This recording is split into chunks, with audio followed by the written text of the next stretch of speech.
Champion's Pharmacy. You can get more than a prescription filled here. You can also fill your mind with the history of early black medical pioneers.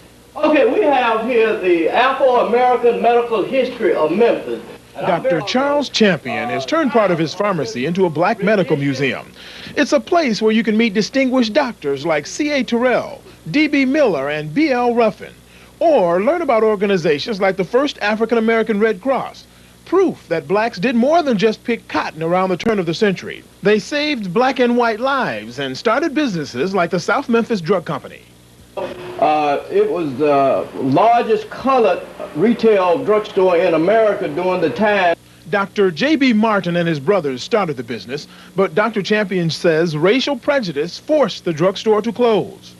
And the way I understand it, a policeman was placed at the door of the pharmacy, and each patient that went into the store was searched.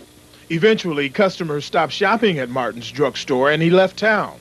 But as doctors left, more came to take their place. A number of black medical schools and hospitals thrived in Memphis, including the Jane Terrell Memorial Hospital, Collins Chapel Hospital, and the University of West Tennessee.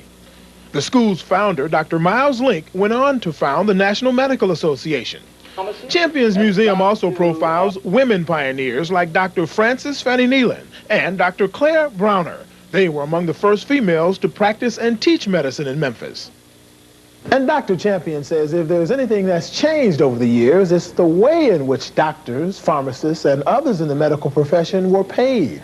Cash payments were not always possible. A lot of times, people, when they got sick, the physicians just didn't get paid. They was more dedicated during this time. And patients sometimes worked off bills through manual labor or by trading food for services. Champion chronicles it all through pictures, rare prescriptions, and products made by scientists like Abe Plow, one of the few white men featured at the museum. He was very prominent in the health and beauty aid for blacks.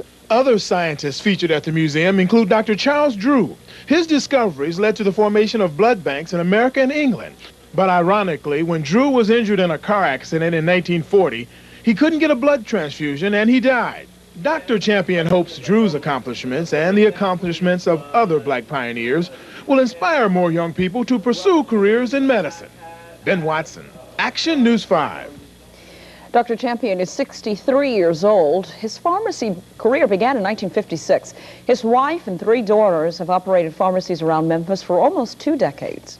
Well, Dr. Champion has seen his share of Memphis politicians come through his pharmacy campaigning for votes.